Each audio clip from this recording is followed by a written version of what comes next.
こんばんは。ごめんなさい。ちょっと遅くなっちゃった。顔。Hello, hello, hello. Oh, I was... What's going on? ちょっと待って。え、なんで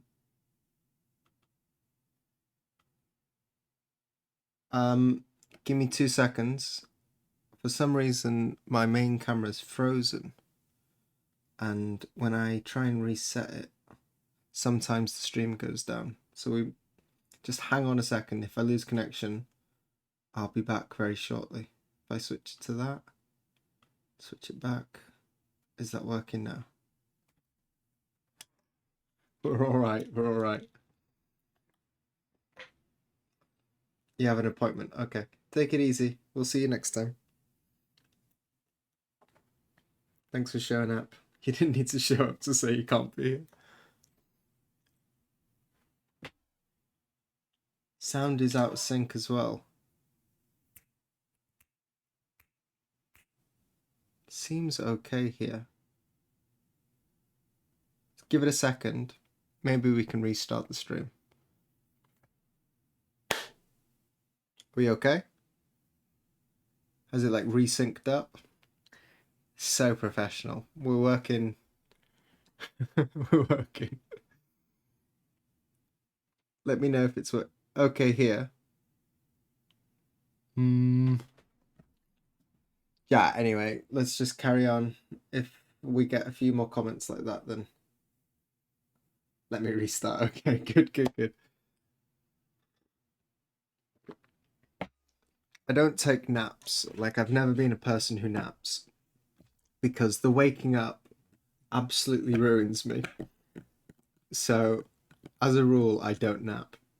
But this week, I've been so exhausted in the evenings, and I don't understand why. I think it's like when I finish a project, I've just finished the key block, which took a little bit out of me for the anime project I was doing for Asuka Sensei. And like once I finish a project, my body just sort of like, okay, you've been working for like a month. Now it's and my body's in that mode, but I gotta keep working. I'm okay. I did like 5 minutes while we were just after dinner. We were watching a little show, and I sort of passed out a little bit. We're gonna warm up. We're gonna warm up and get going. Um, Lots to talk about today. First things first. How the devil are you? Everyone okay? I got a little cup of tea here to wake me up. Speaking of tea, you know, there's all these. You watch 5 minutes of reel, and I don't know about anyone else's like algorithm their feed, but there's always like some medical thing that pops up that just like, oh god, another one. The world's ruined. Apparently, there's 7 grams of microplastics in your brain, and one of the biggest contributors to those microplastics is tea bags. And I'm British and I drink an awful lot of tea. So I'm sure there's more than 7 grams of plastic in my brain, which is a terrifying thought. I hope everyone else is doing well and you don't drink. If you drink as much tea as I do and can afford it, switch to loose leaf. I do have loose leaf, but sort of save it for nice occasions. Hopefully, my brain doesn't collapse during the course of the stream. I think we'll be all right. Thank goodness the Japanese drink no tea. I wonder how they. Well, plastic bottles is another big one for microplastics. So, drinking tea out of bottles is probably not much better than drinking tea from a tea bag. Welcome in, General Zuma. Everyone else, Spiegel, Business City, KP's off. Thank you for popping out. Quilter, Duha, I hope you are all doing very, very well. Let's switch to the block. Give me a little bit, set the cameras, are we okay? Where do I want to cut off? Should we just carry on where we left off last time? Up in this corner. I think the camera's positioned all right. Let's get to it. Give me a couple seconds to wake up and then we will discuss some stuff. I hope you all did your homework. There was homework from last stream.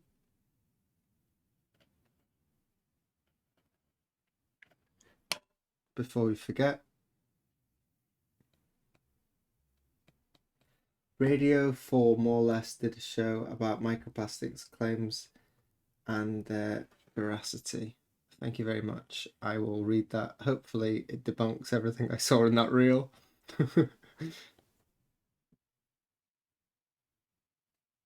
Ah, thank you. Jesus. And the title is wrong as well. God, I am all over the shop. Thank you for keeping me honest. What? Let me get the notes up. Let's get some music on. While I'm sorting this out, we can play some music at least.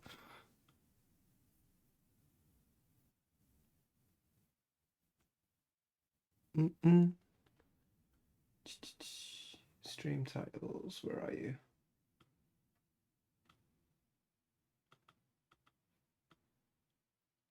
Copy.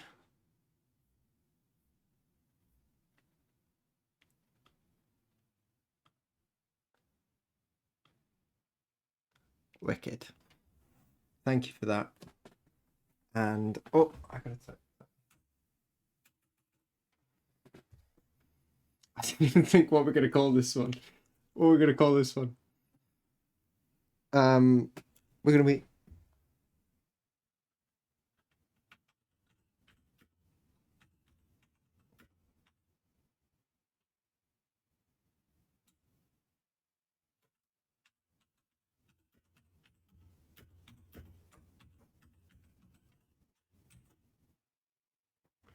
Is that okay? This is so inconvenient. We've got to get a wireless keyboard for sure. And that should be capitalized. I think we're good. I think we're good, everyone. Let's get carving. Thank you for keeping me honest. I don't know what I'd do without you guys.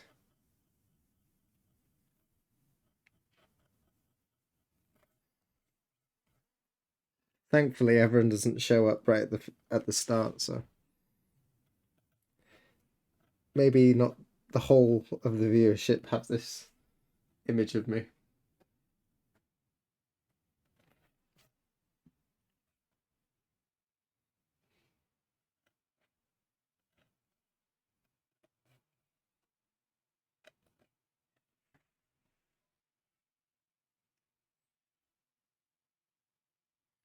And a small chisel.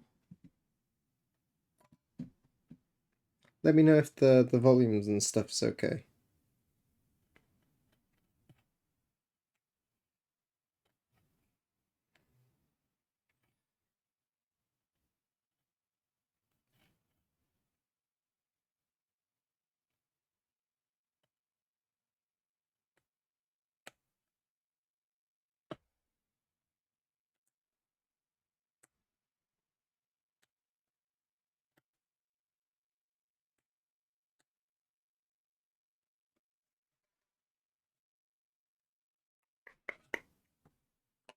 Not sure this is even the right playlist.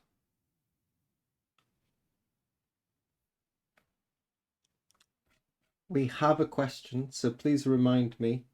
We got a question from Woodland Prince. I'll be answering that at, let's say, the hour mark. If I forget, please give me a little reminder.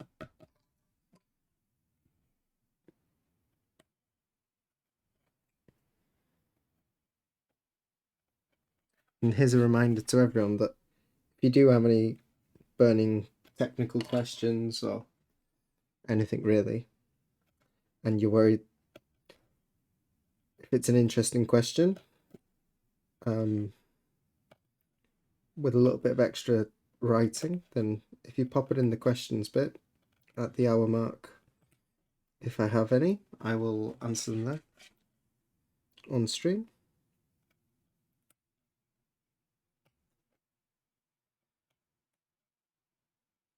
This time it's about Gampi paper. So we'll get to that a little bit later. It's actually good timing for a question about paper. I just restocked.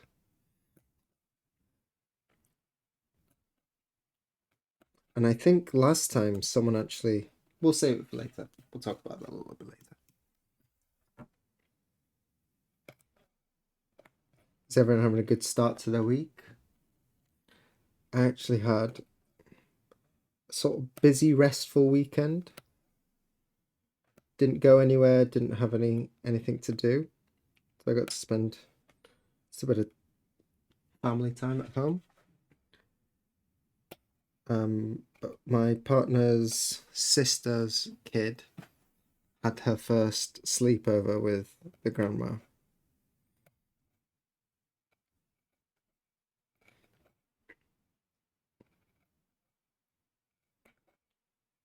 So the house we live in at the moment is technically her parents' house, but they built it sort of with her grandparents.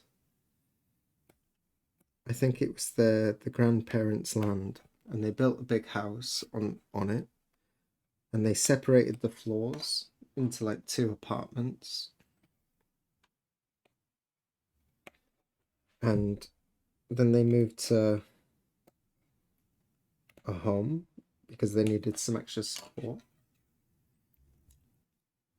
And this first floor of this building had been empty for a little while. And so we moved out here.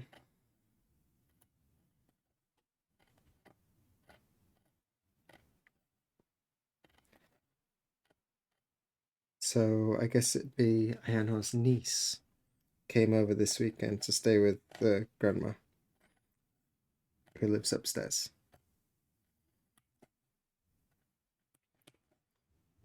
And she was like a little bit wary of me at the start, you know, little, he's what, like 2, wasn't it? 2 or 3, maybe nearly 3.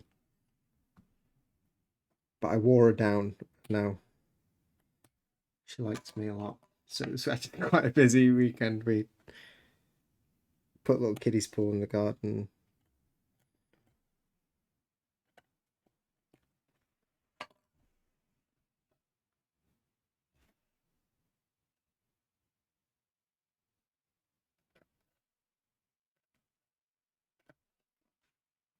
That was my weekend. Pleasant family weekend.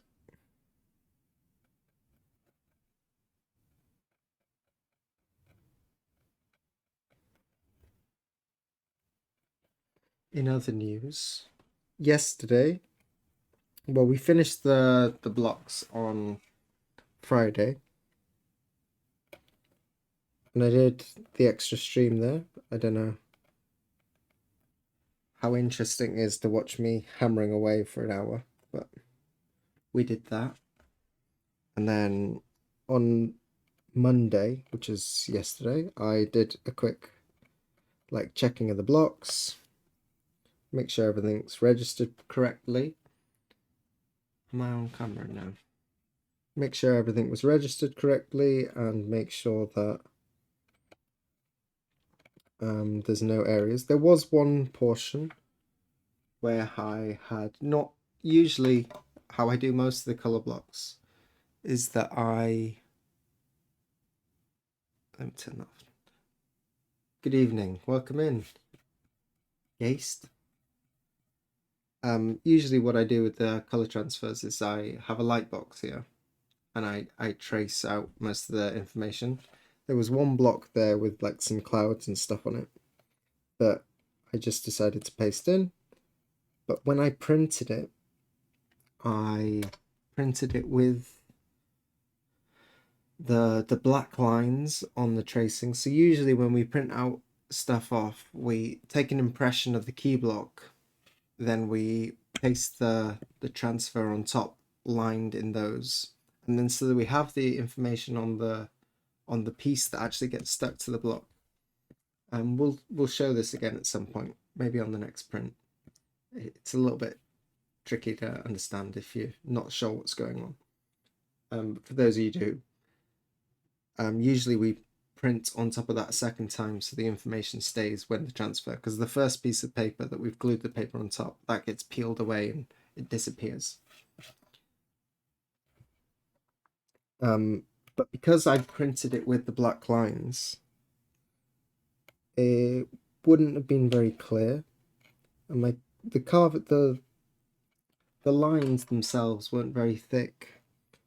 So I just carved the blocks proud. Instead of slicing down the middle of the lines, I carved them all on the outside. So what I did yesterday was I took a quick impression. Not the ideal way of doing it. But I took a quick impression, pasted it, and I checked the blocks to see I checked the test print to see how the lines were lining up, and they were okay, but I just needed to shave them just a little bit. It's better to, if you do things like that, to always carve a little proud and then go back and shave. It was only like 3 spots where it was interacting. But I had to check that before I sent the blocks.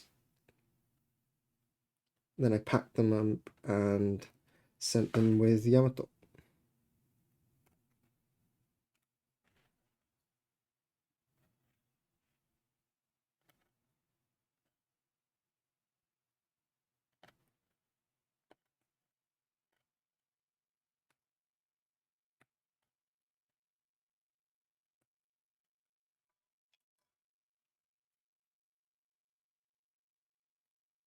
Need my little brush here.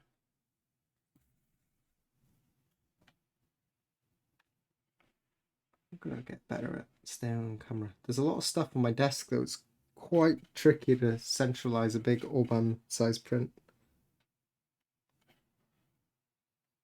What was I here?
I'm guessing I'll be getting the color blocks some point this week.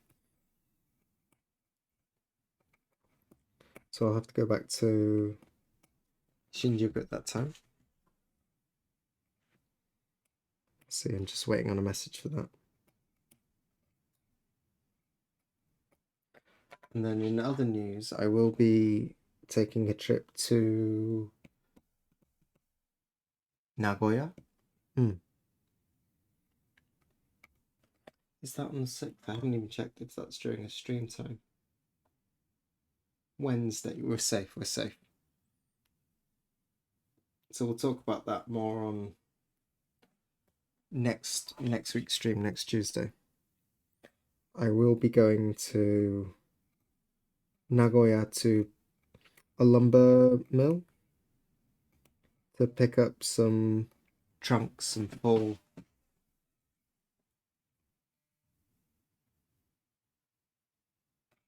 to pick up some bunch of Discord notifications. I'll check that in a second.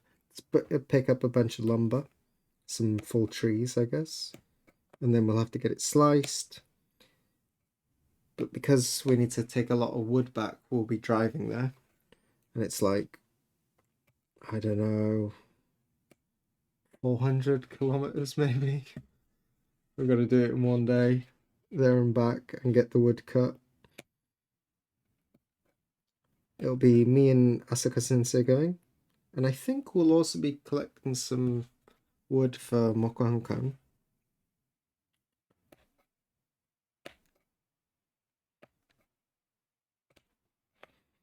I think it's like a 4.5 hour car ride, so it's okay. It's just going to be pretty tight because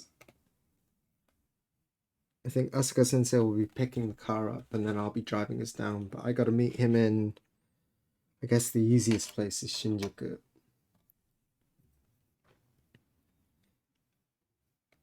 But the trains don't leave my station here as often, so I can't get there until like 6:30. But ideally, we'd like to leave like an hour before that. Means that I'll be getting up very early.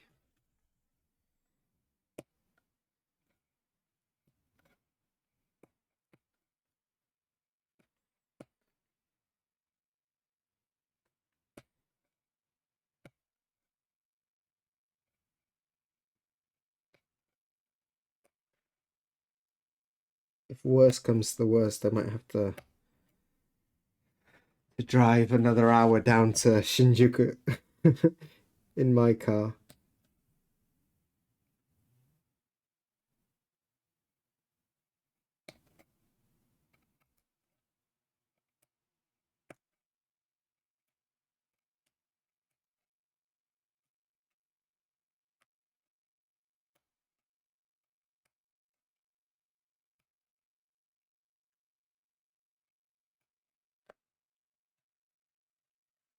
Welcome in, Night Hat.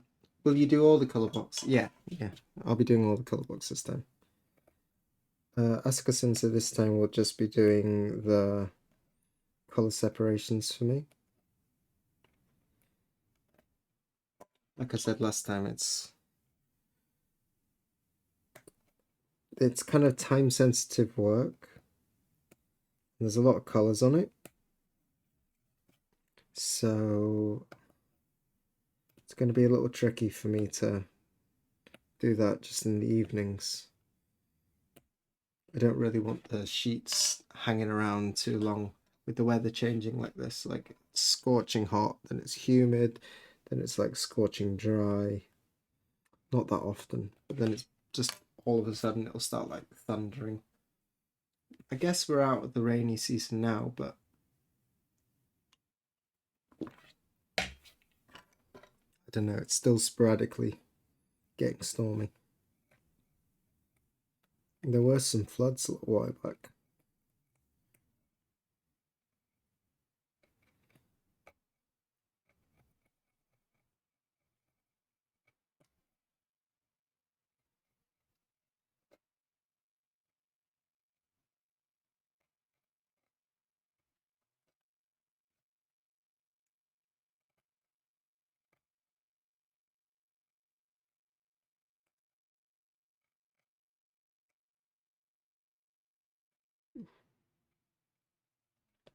The wood's a bit funny there.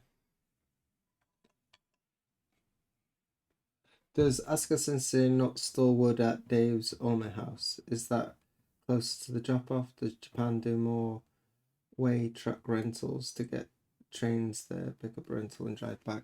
That would be one option. It's more expensive to do that, and a lot of the rental places, they want you to drop it off at the same location. There is a way to do it, store to store. That might have been a better idea, actually. I just follow orders. If I was doing it, that's probably the way I'd do it. I'd take a train down there and then drive back. That would actually save a lot of time. But the Shinkansen is quite expensive, you know.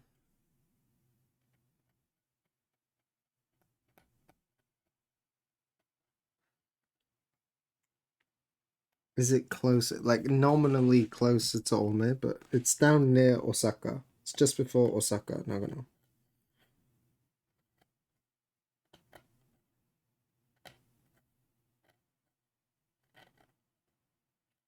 But yeah, that's not a bad idea.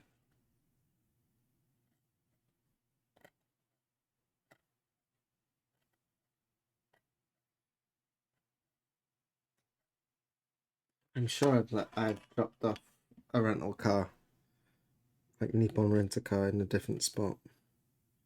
Although it's been a while.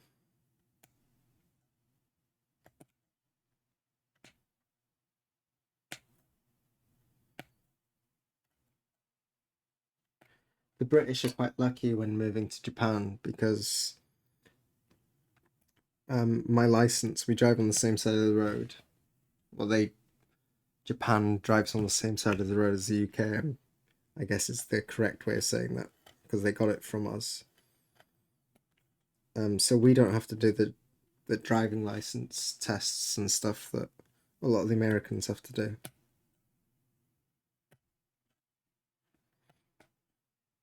I gather it's a bit of an ordeal to get your license in Japan if you're from America. I think Australians are also fine. Do they drive on the left?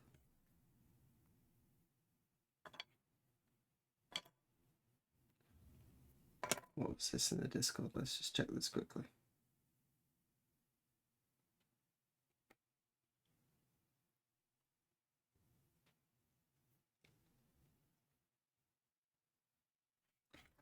Our fly dropped a question. We'll answer that next stream. I'll get some resources and stuff.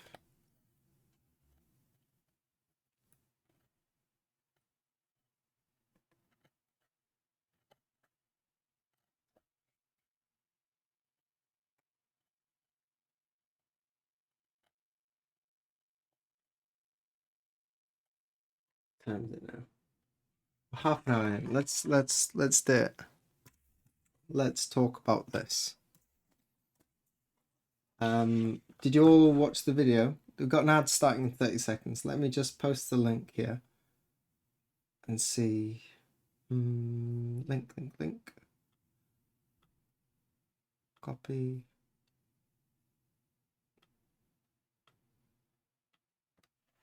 I posted this YouTube link that was sent to me last stream, and I said we talk about it today, so we can go through. I did rewatch it a little bit before dinner when I was working, and I made a couple of notes, but whether I can remember everything now, it'd probably be best to do like one of those watch-alongs and like pause the video and comment on it as we go through, because I've got so much to say about it, but we'll see if I can remember the order of the video.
Okay, so if any of you watched that video, if none of you did, then maybe this is going to be a whole pointless segment.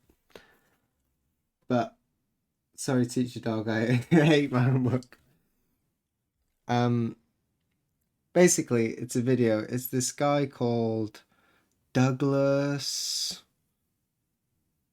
Is it Brooks? Yeah, Douglas Brooks, and he's a Japanese boat builder. And he was on a podcast called, we've got it, wait a second, Unpacking Japan.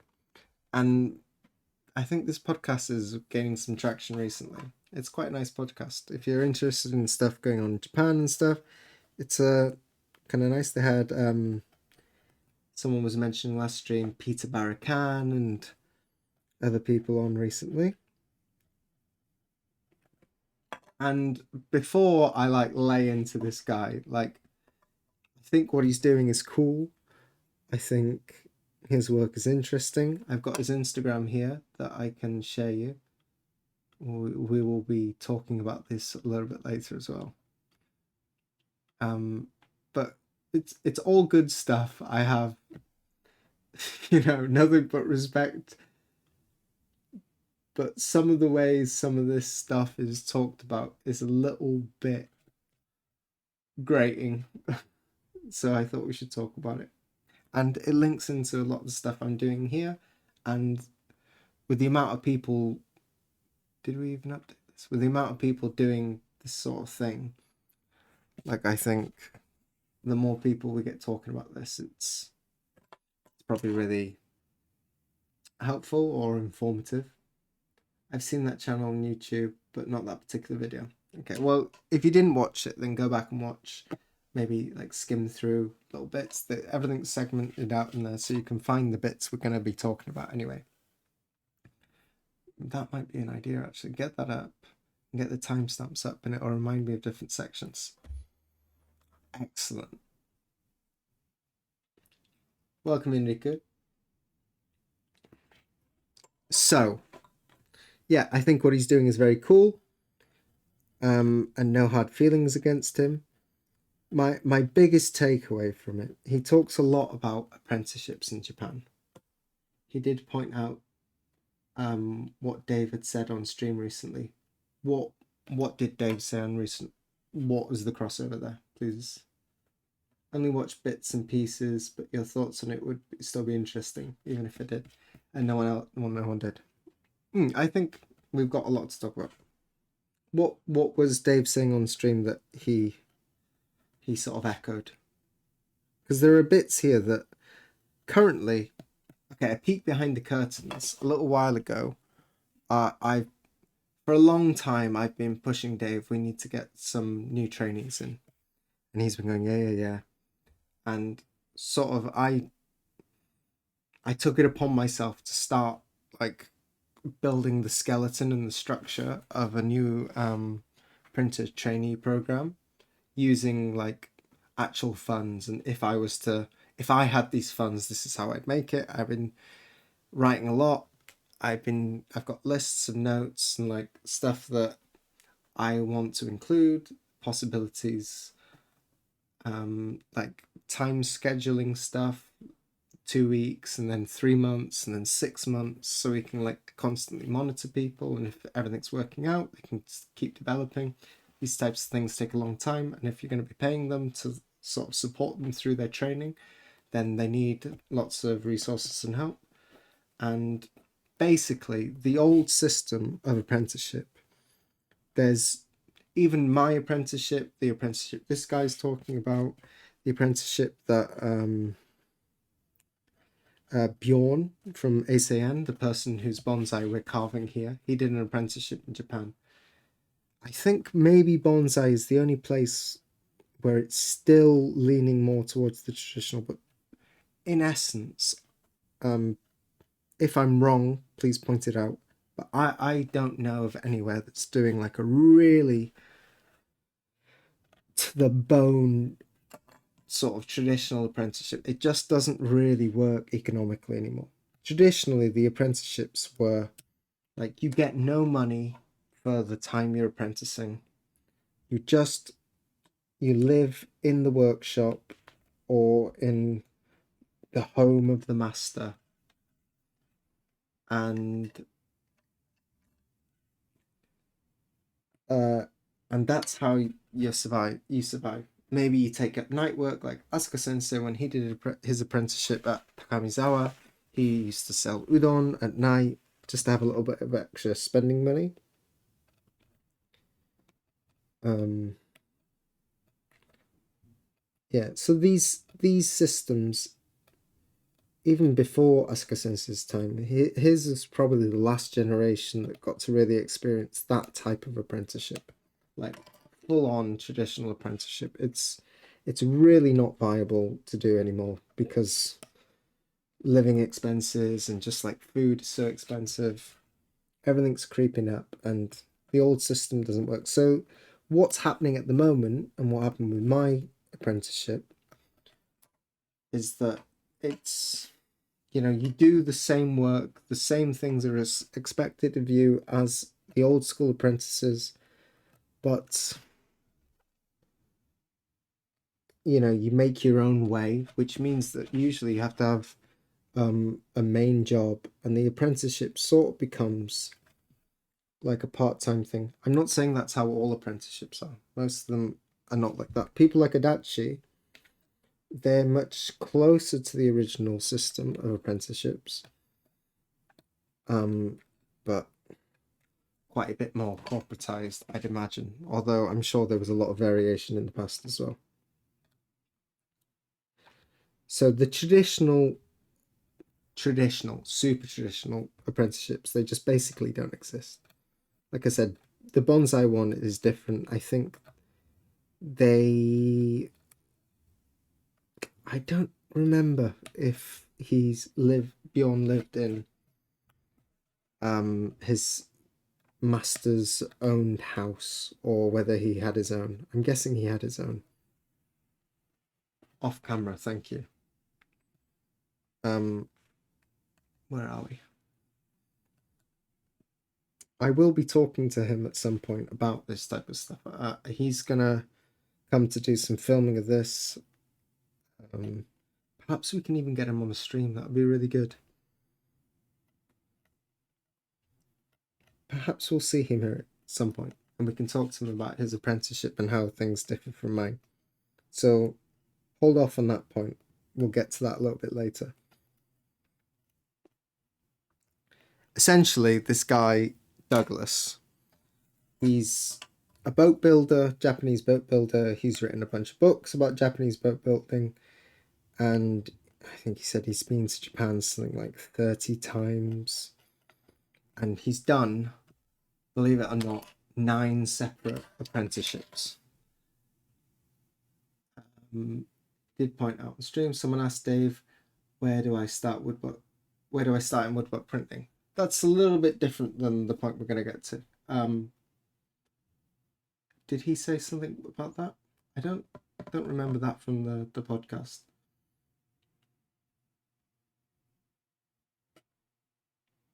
Yeah, we'll hold that thought, Rika. I've got some points on that as well. Many of us did our college degree later in life, worked and went on to college. When we were working, I remember I was exhausted, coming home every day. Yeah, the environment we live in nowadays is very different to what it was in the past. And so these old apprenticeships, they don't sort of jam with modern life. Kind of like many of us, super interesting topic. Yeah, I think it's interesting. It sounded like the old style was like the current Western interns, which are only really available to people with independent wealth. No, the old style was very different. It wasn't like that at all. First of all, most people would start really young. Asuka Sensei started when he was 16.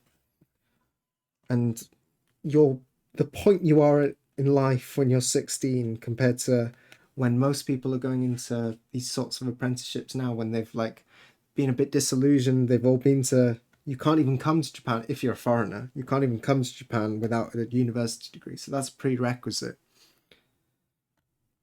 And so a lot of people are like getting disillusioned with work. Maybe they were salarymen and they're getting sick of it, and they're going into these apprenticeships and finding their passions a lot later in life is one really big thing about this.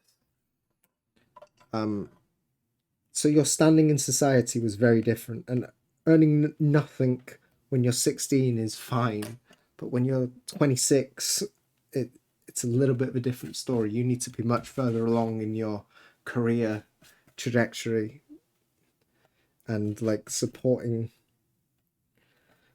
Maybe you've got a family, maybe you've got a girlfriend, maybe you want to live in Tokyo, which is the largest city in the world. Things aren't cheap. You know, that's where most of the people are, and thus that's where most of the apprenticeships are. So it's a really different environment. I don't think it tracks one to one to interns, but there are obviously some similarities there. So my apprenticeship, full disclosure, like I've learned all the traditional techniques, but I wasn't living in his basement for free, getting meals from his, part. It would have been in the olden days. It would have been a male shocking.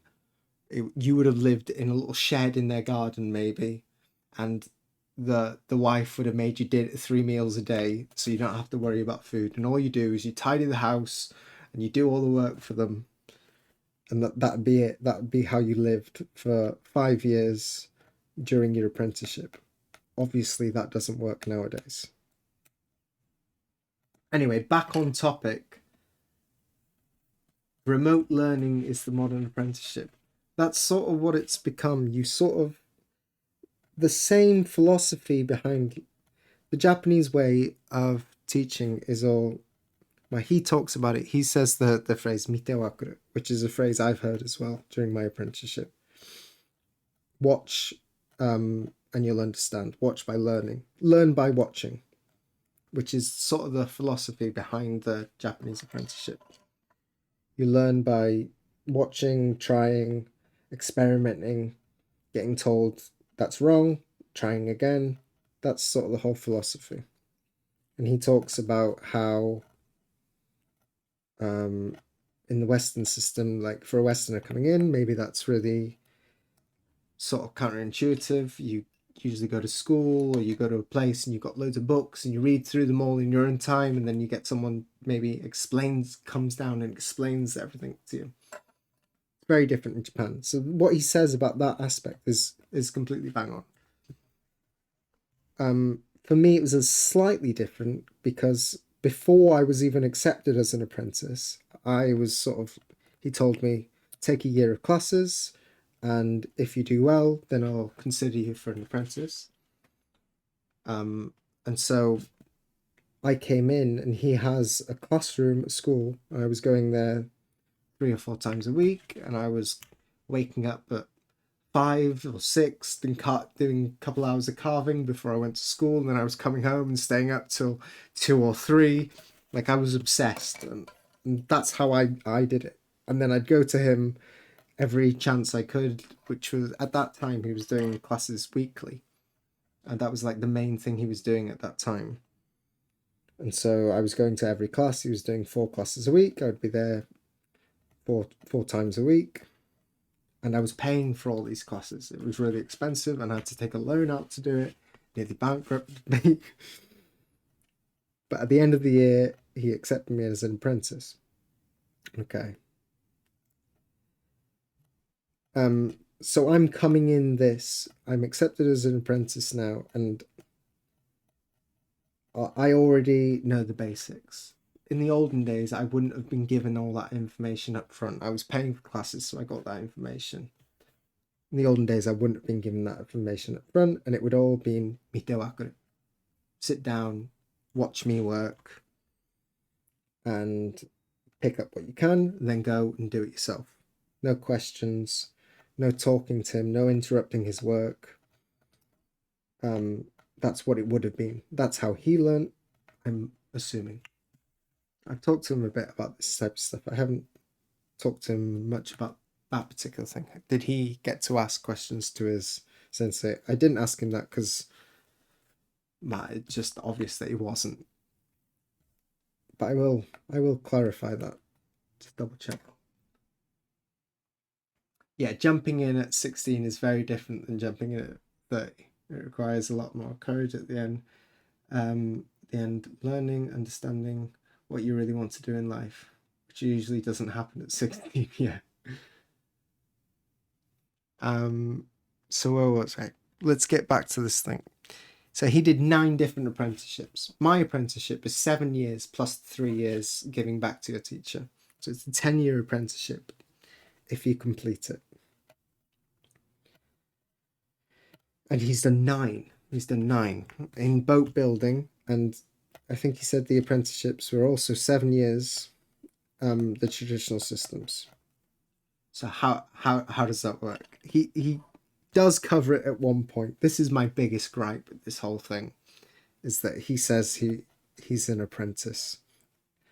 He's been to Japan a handful of times, nearly 30 times, he says. I don't have anything against him. He really narrativizes and dramatizes this whole thing. And I figured the reason why he's narrativizing it and saying that he was an apprentice and did all this is because he was mostly coming on scholarships and grants. And so that's part of it. We'll get there. There's a lot to talk about. I'm jumping all over the place.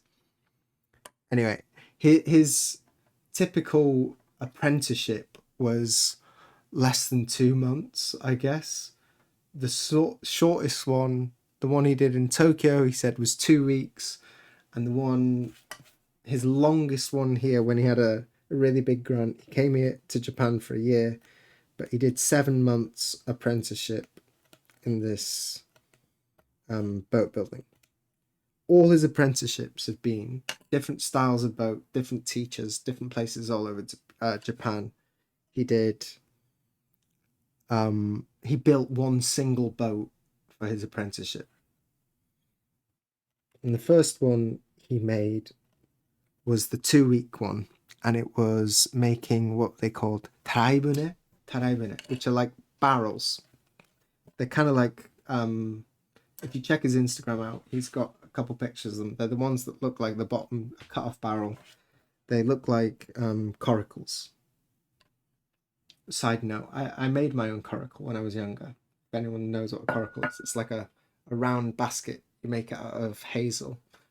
And I don't know how they would have lined it in the old days. I guess they'd used bark and tar. But I just put a tarp on the bottom. You bend a bunch of hazel, build a tarp, axe yourself a little paddle, and you paddle it from the front like that in a sculling motion. Like the same way you would in a canoe if you're going like trying to sneak up on some birds and some reeds. You'd use like what's it called? The Indian stroke. And you sort of move your canoe sideways instead of forward. I like canoeing. Getting sidetracked again. When I was working in college, both full-time, I had no social life, no vacations, weekend holiday, catching up, sleeping. Several members of my family followed the same model, and that's all we could do if we didn't want to take on massive amounts of student loan debt. Well, yeah, that was the same for me in university, and then like it was that on cocaine to do my apprenticeship because I was working. I haven't explored Japan very much at all because all I've been doing have been sat at my desk, getting good at this. He does the equivalent of multiple courses and semesters overseas, not apprenticeships. This is exactly my point. He does work stays. My issue, if it was just he came over, did some work stays, wrote some books about them, like that's cool. Just say you did that. That's fine. But to come in and say that this industry was dying and no one else, all these people were 70 and they're going to lose all this knowledge, but I came in As an American, if I'd have come in a couple of years ago, this would never have, like, I'd have been shut out the door and no one would have spoken to me. But I came just at the right time, he says. Um, and they sort of begged me, will you be my apprentice? And I did 2 weeks with them. And I wrote a book about it. Get fucking real, man. Like, honestly. Honestly. And he doesn't speak any Japanese. Some of the people they get on that podcast are a bit, yeah, welcome in Sensei Martian. Anyway, I I respect the guy. I like what he's doing, but I really, really dislike this narrativization that, like, I am this white savior who's coming into this dying industry and I'm going to write a book. And the book he wrote was about the first taraibune, these tugboats that are like coracles. And I went to his Instagram. You can go to his Instagram. I posted the link a little bit ago. And one of his more recent posts is another one of these taraibune he made. The first one, maybe like how many years ago? He's been doing this, 30 years or something, maybe. I don't know. And one of his more recent posts is another one of these taraibune he made. And in this post, he says, this is my 6th one. And he's self-proclaimed expert, world expert on this. And the person who saved this whole thing. And he's made 6 of them. It takes 2 weeks to make one. He's made 6 and he's been working on it all this time. And you can look at the picture. I have never built a boat.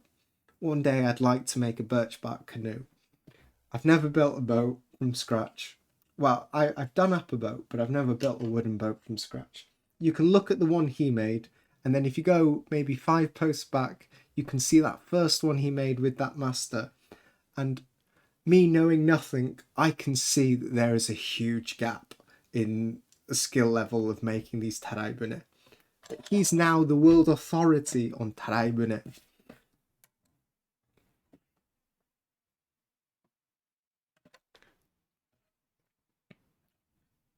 When I came over, I tried to do things correctly.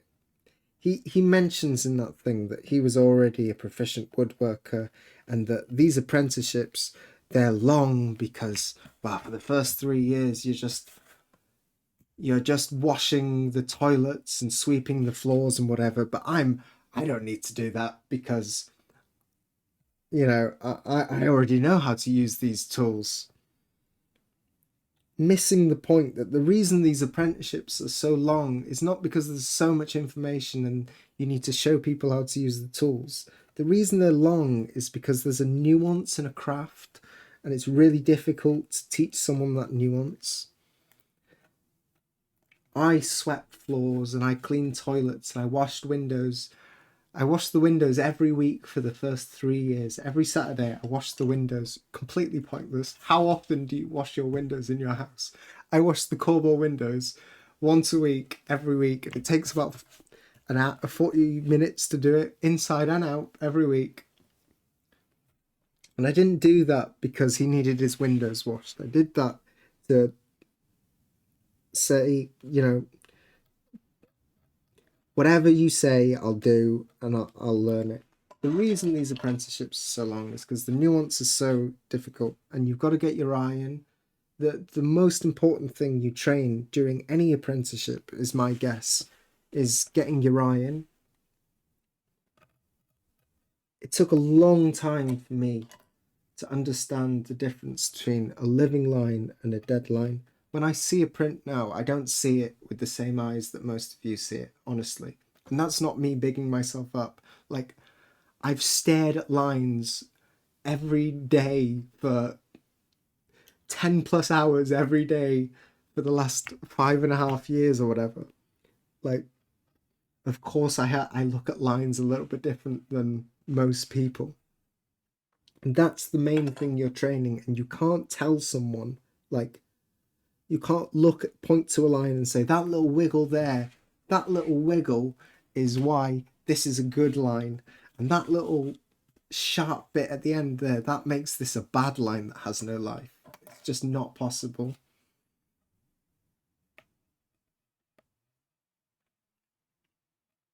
Let me catch up. I'm ranting a little bit. Let me catch up to some of you guys have been chatting.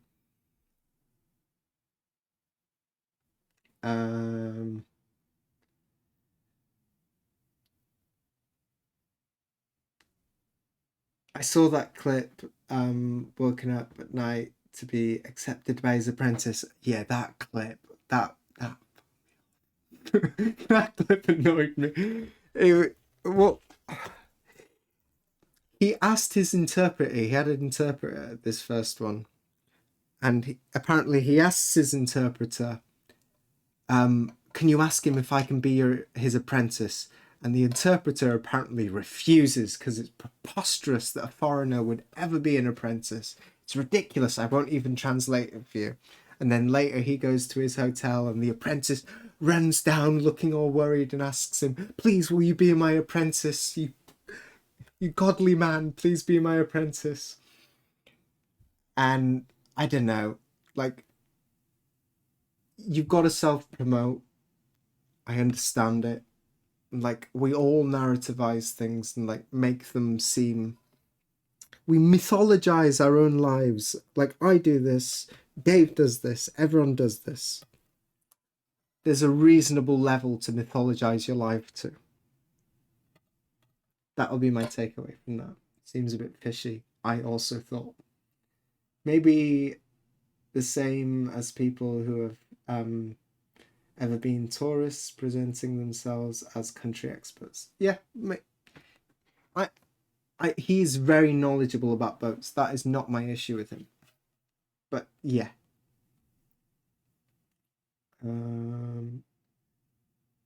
I've done many so-called apprenticeships. We call them workshops and classes here. Yeah. Former drama student, probably. I don't know. I'm obviously really animated and I'm speaking quite strongly about it. I don't want you to all go out there and like leave this stream with a burning hatred of him. Like, maybe if I hadn't said all this stuff and given like the context of my experience, maybe a lot of you would have watched that thing and gone, "Oh, this seems really cool." And like, I'm sure that's how I would have thought about it. "Oh yeah, I'd love to do like, it'd be so cool to do an apprenticeship in Japan. Um, this sounds great. Yeah, we need more people to come over and be like that."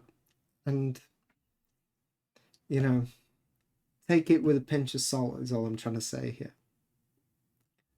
I only had to do the windows once. You only had to do the windows once? Jesus. Sorry, I was going to say that this kind of people are everywhere, works and dates everywhere. No, bite your lip. Don't say it. Don't say it. Frankly, I sensed this about this video. That's why I didn't watch it. YouTube is rife with this type of nonsense. I actually like, once you get past your frustration with, maybe you don't have the same frustration I do, but once you get past that frustration, there's lots of like really interesting points. He has like interviewed a lot of people and he's written a bunch of books about this stuff, and like boat built Japanese boats, it's cool. It's woodworking. Japanese woodworking is so fun. Like, still watch it. I think you should watch it. It's an interesting interview. I think this podcast has, I haven't seen many of the other ones, but I think like it's pretty good if you're interested in Japanese stuff. We're covering a wide range of that. So don't let this be like me admonishing that this podcast or this guy, like, it's just his narrative and the choice of the word apprentice sort of like, it spits on people like me a little bit. 2 weeks is not an apprenticeship. And just look at the two boats like side by side.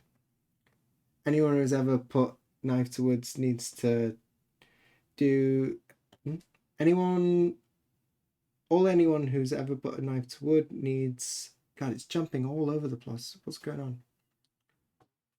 Needs to see what the practice blocks you did during your apprenticeship to know you're the real deal. Yeah, I a lot of practice blocks, and they're good, but they take a long time. The first year, I didn't make a print. I didn't make a print my first year. All I did was little circles, little squares, little lines, kanji. That's it. And then after I made my first print, I did another 8 months of circles, squares, kanji, lines. And then I made another print, and then I did circles, squares, lines. And then maybe at the 3rd year mark, I made a print, maybe 3.5 years. I made a print that was sold. When was my print, my first print?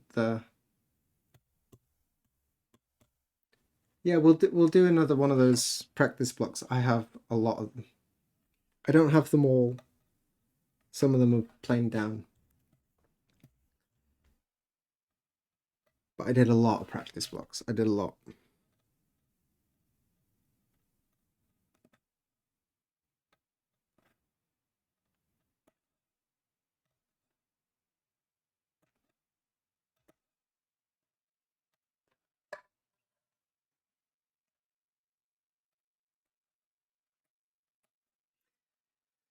Was there anything else? I did have a few notes here. Maybe.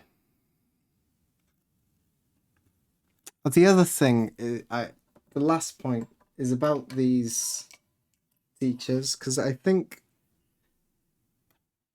these masters sort of don't come off very good. They sort of seem close-minded and not wanting to share their knowledge and stuff, and I don't want people to really leave with that impression. Like in the old days, the workshops were really secretive about their knowledge. Nowadays, people are more open, but most people are not writing books because that takes a very long time, and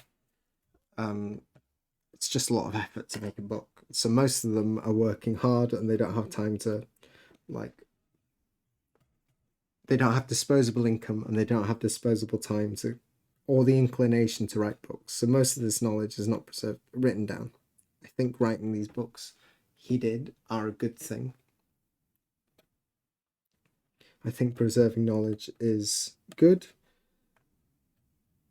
but it does sort of make these old craftspeople look a little bit less sympathetic to us thinking about them here now, that they're just doing nothing to preserve their knowledge and they're so closed off and don't want to share it.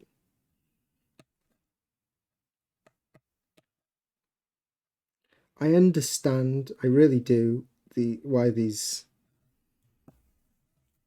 people don't just want to give away their knowledge for free. Like, I'm doing this here now, like, I'm giving a lot, and sometimes, like, I'll get some people email me. I'm really happy, I'm comfortable to answer questions. The ones that bug me a little bit are where people ask me like 6 questions, and I'll sit down for like half an hour to an hour writing a really detailed response on all of this, and I'll just take that and I'll never get a message back, no thank you, no nothing. That pisses me off, because that's like proper time, and this is knowledge that, like, I've had to graft for. I didn't just get to ask someone and they told me. I didn't even get told most of it. It's like I had to, what was the word he used? Nisimegeko, which is like stolen knowledge, which I think is another good word that he used.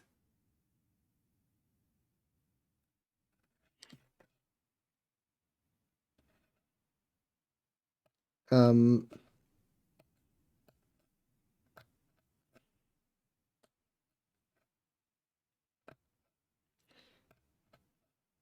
the knowledge was hard earned, and so I understand these teachers, not wanting to just give it away for free. A lot of them took like a lot of shit.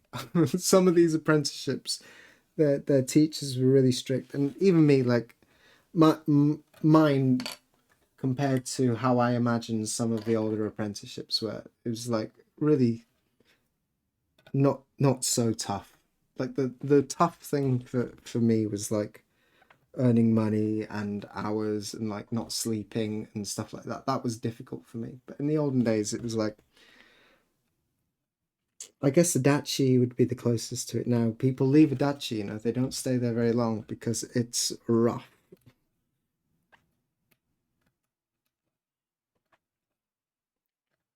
They never got, no one, not even I, you don't get told you did anything right. That's another part of Japanese apprenticeships.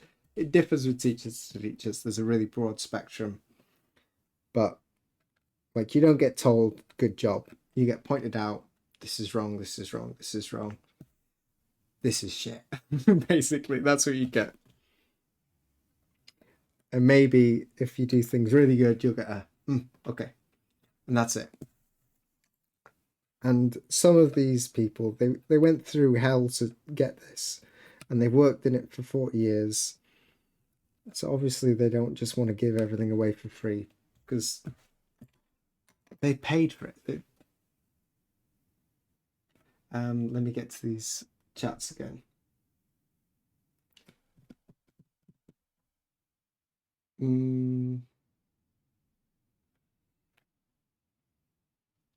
You'd love if you could do more for Asuka sake. Get good, get good. Put the hours in, get good. Then you can help him. I don't mind working for him. I'm happy to give back to him. I'm very grateful for everything I've learned from him. I now have a life uh, doing a craft that I'm obviously very passionate about.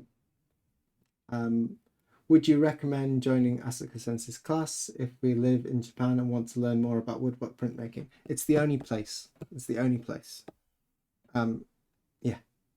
And you'll get a bit of that. If you do go to his class, he's doing them 4 classes a month. So it's like 1 week a month. You should go there. He's not going to be doing them forever. And if you're interested in woodblock printmaking, you'll learn so much. You can do the same practice blocks, many of the same ones that I did. And what he'll do is he'll take your work, he'll show you, demonstrate once, you'll take a video, you'll do it, and then the most important bit is the thing you can't get from a book or even from me explaining lots of this stuff online is someone looks at your block and they take a red marker, that's wrong, and they give it back to you, and then you'll do some more. That type of learning is invaluable and it's incredible the way you learn to like see the difference and see the areas. Like you'll look at one spot, you'll go, okay, I've done this the same depth as the bit he marked red that I needed to go deeper on, and then he'll point out, no, you've gone too deep, it's wrong, start again, type of thing. So it's the same ethic of how the traditional apprenticeship used to work. It's just that the structure of like how the apprentices live during their apprenticeship is a little bit different. So yes, if anyone is in Japan and you're interested in learning the traditional techniques, it's the only place. The only place I'd recommend. I'm sure there's people overseas and stuff teaching little classes. You can learn to make basic prints with people all over the world.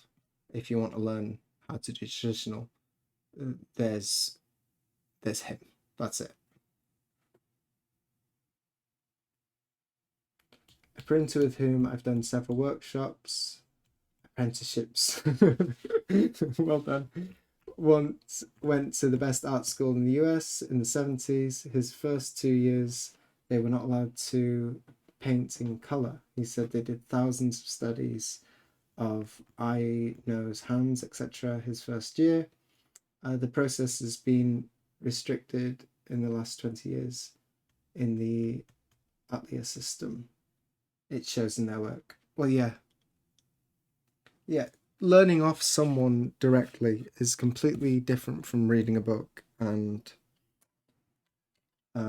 learning online and stuff. I think these resources are incredible. It's why I'm participating in them. I think everyone should have a go at making prints. I think it's really fun if it suits your personality. And I think just like if Dave hadn't been making his videos, I would have never found this craft. And I don't think everyone needs to become a traditional carver, but there's just so much fun to be had in getting better at a skill that's difficult to get good at.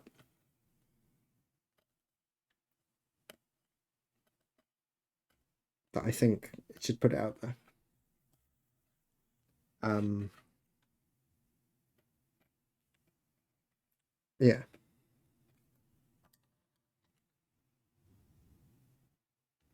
I hope you would consider offering a 2 week workshop in Japan one day.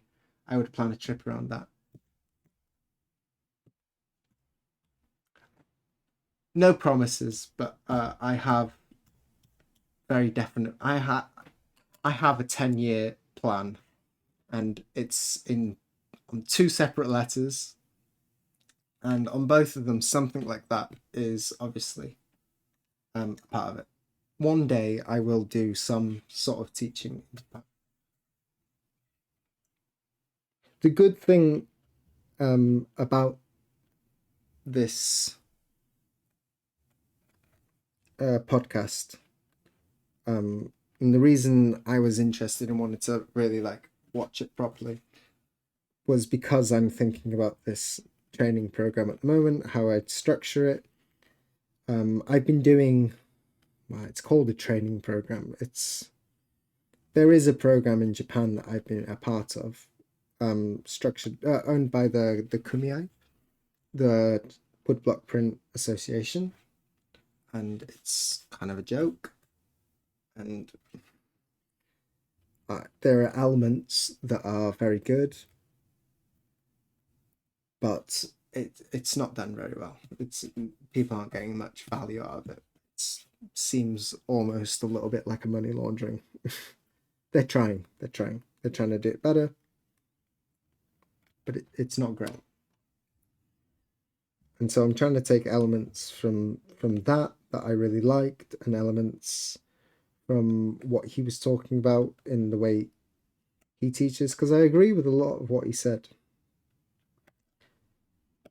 The stuff about teaching in using both aspects of the best of the Japanese system and the best of the Western system. I think the stuff he said about that was really good.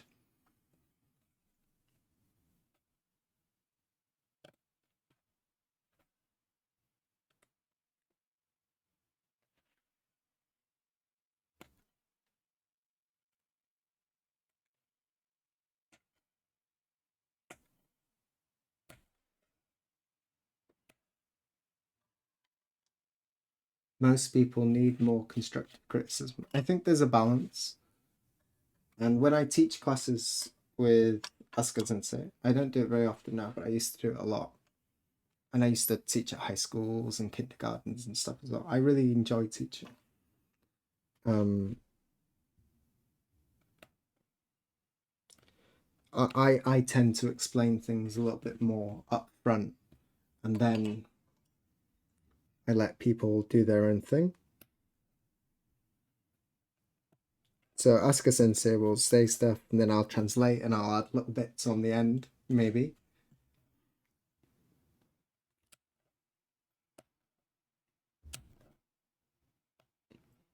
But in general, he's very good at. He gives everything up front.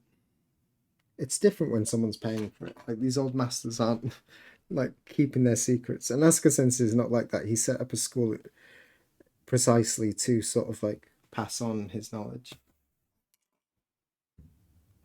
Dropping out to start work. The stream was Chinese, which what's the rest at lunchtime? Take care, chat. Thanks for dropping in, Spiegel. One day we'll get you out here and we'll do some workshops.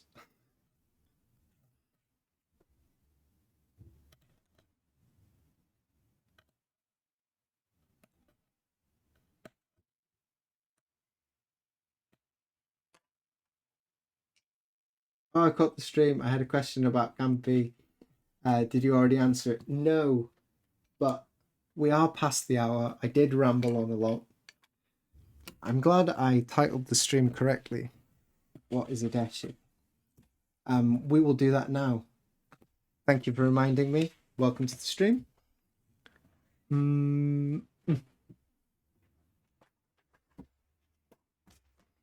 Let me just move this block for a second. We will do a little bit of carving at the end. This is paper. I'm so glad I brought it over here. The visuals are fantastic. A zoom in on some paper. I have like 65 sheets or something here. This is actually harkening back to something else we were talking about. I can't remember. Maybe it was it Flyfish who said that they bought some hanshitagami from Woodblock Matsumura before? Not awagami, hanshitagami. Some hanshita paper for hanshita. Hanshita is what we paste to the key block. Anyway, I bought my usual paper. This is called the awazeshi kampi. And then someone mentioned before that they had some stuff called hanshita paper. And Asuka Sensei had picked up some of this recently, and I bought 5 sheets of him to give it a test. It costs the same as the awagami. The difference is that this one is more similar to when you put gampi on top. This one, the backing paper and the gampi are sort of, they're created at the same time. So they'll dip in one bucket of the gampi mix, and then they'll dip it in some pulpy mix. And the fibers will be, where that boundary is, they'll be interlocked a little bit. But the hanshitagami, they seem to be made separately and just glued on, sort of the same concept as when you just get a thin piece of gampi and put it on any old paper.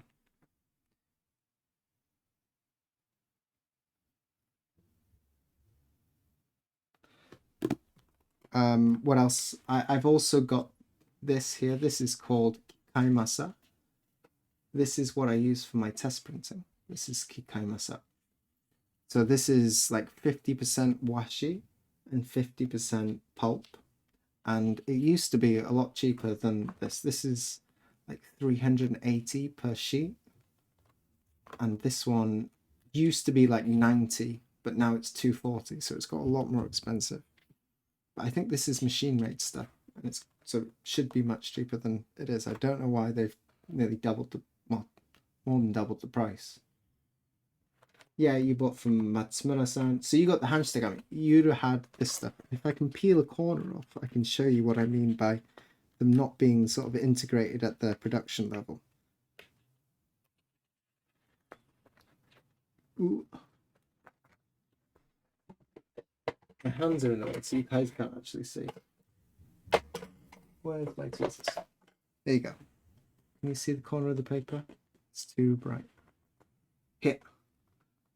So you can see that I can peel it off. It's so bright. There is quite strong binding there. It's not the same as the tack spray we use when we're making our own, but it's not fully integrated. I can't do that with the awazeshi gampi. Like they're bound too strongly together. Anyway, I really loved this awazeshi gampi stuff. This stuff, hanshitagami, costs exactly the same. And I'm going to be giving it a couple tests, see which one I like best. Anyway, that is on the point of what we want to be talking about. Let me just get some standard gampi so we can talk about it.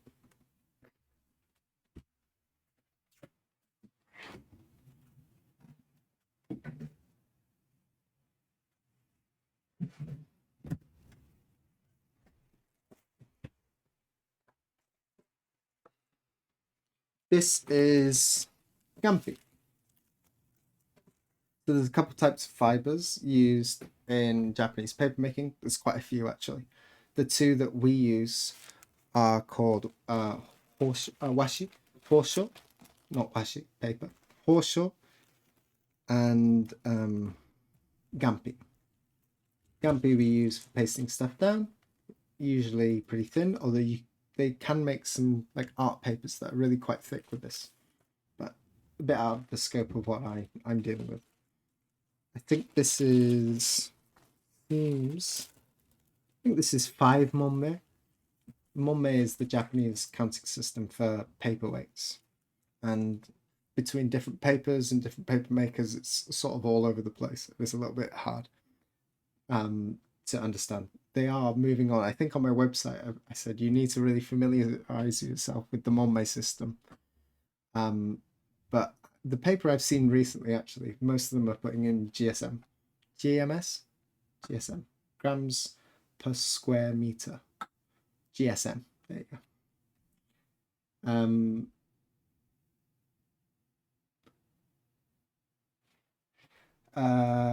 In the workshops, apprenticeships I've taken again, me and a number of the students who are offended by the critiques would pay a lot of money for teacher to ignore them.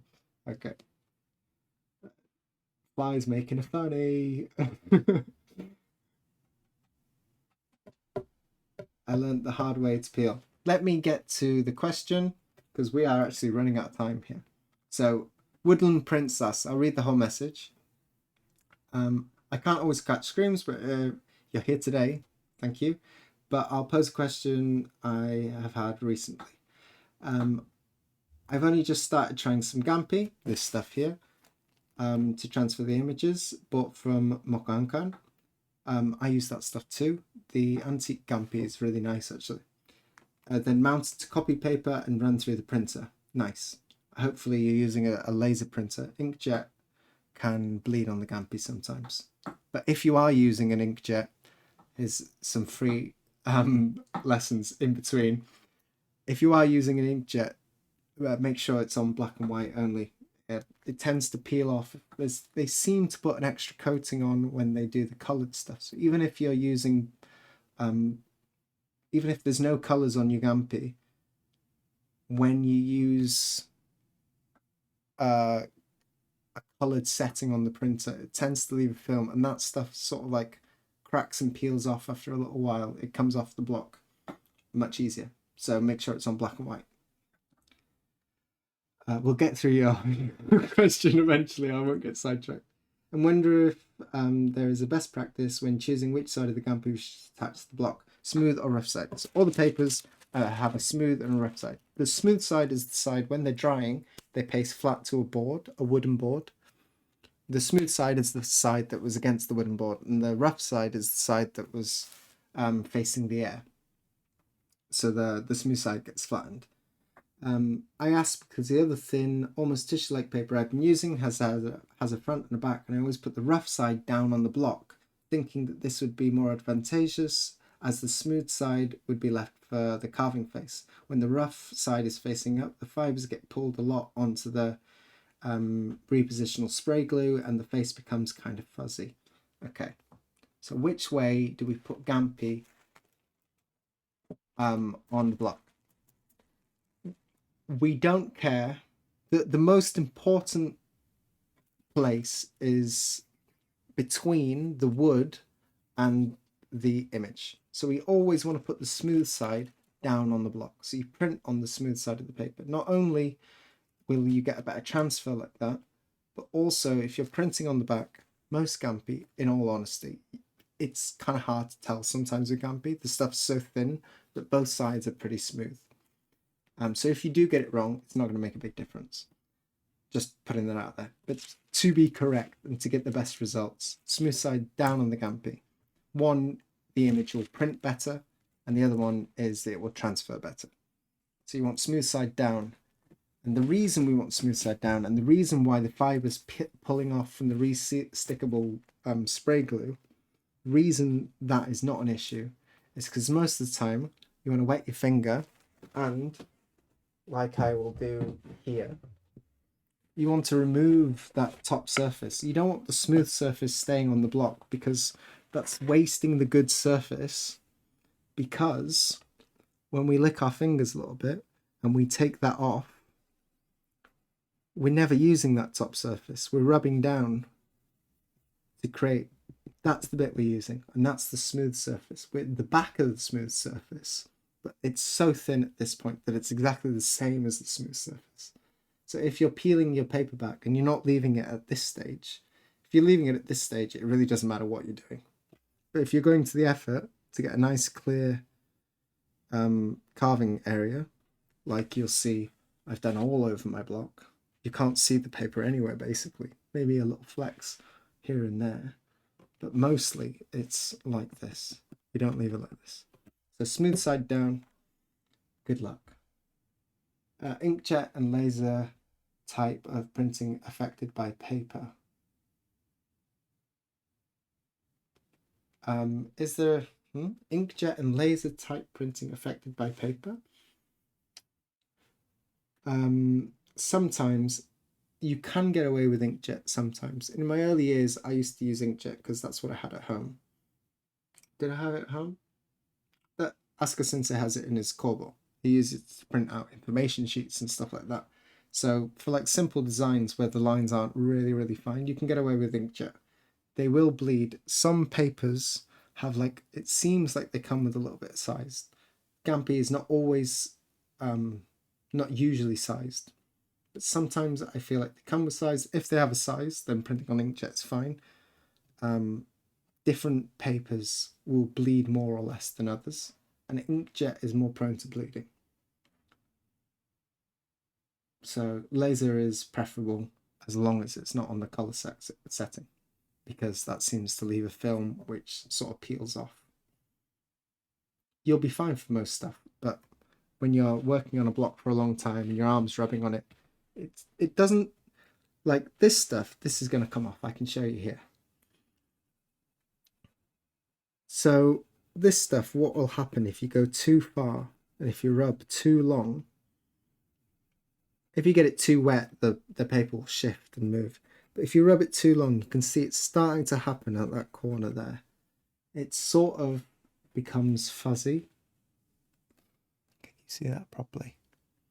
And that corner starts to disappear. It becomes fuzzy. What happens when you've got when you've used the color printing setting is that it doesn't get to that point. Before it gets to that point, sometimes, not all over, but sometimes that bit will flake off and that whole section will get flaked off. So I'd much prefer this happening, because if it does get like that, then I just need a little bit of extra boost. Maybe I can do it with my eye, or maybe I can just carefully like connect those dots to add that section back in. We don't want flaking. Flaking is bad. Anyway, I was asleep. I was falling asleep before the stream. I've got quite animated and energetic now. I think we're not going to get back to some more carving tonight. This is a fun one. Maybe I should find some more stuff that burn me up. Maybe I missed a bunch of the chat today. Hopefully not too much. Like I said, if you have questions like this, I will answer one question every stream, throw them in there, try and make them interesting. They can be about literally anything. So if I've talked about something and you wanted a bit more context, add starting, comment.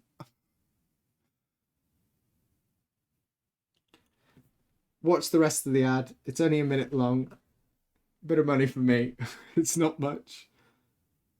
I learned to do the peel rubbing off the heavier layers in high school. My teacher called it decoupage. I've never called it decoupage. Good night, Taryn. Good night, all. Thank you. Let's see, while the adverts are on, let's see if I can find a raid. It's fun. I like ranting about stuff, you know. I don't get to do this very often.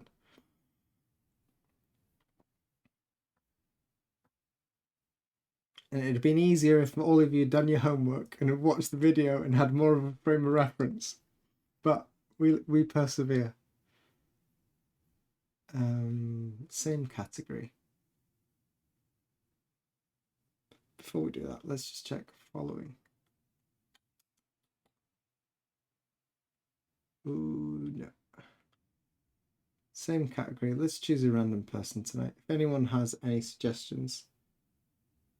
Did I miss the apprentice rant? You missed a kind of apprentice rant. It was more of a content rant about apprenticeships. Check the VOD. It's about 30 minutes in, I guess. And it goes on. Let's just see. I'm going to see if I can find someone.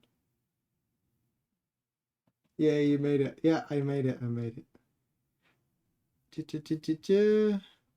It's all laser printers, man. I'm not so interested in laser printers or keyboards. I've watched some of them. People are good streamers with keyboards and stuff, but I just don't really have the interest. They all seem... I've built my own, and it's like I didn't need much knowledge to do it. Just like there's most of them. There's a big community of keyboard makers on Twitch, and I've just angered most of them, I think. I'm sorry, I don't know what I'm saying. I don't know enough to know I'm an idiot.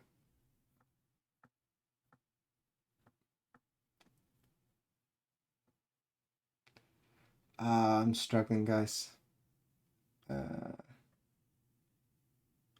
Without a keyboard, this is tough. Let's just go here. We've been here before. Let's go to Knotsbush.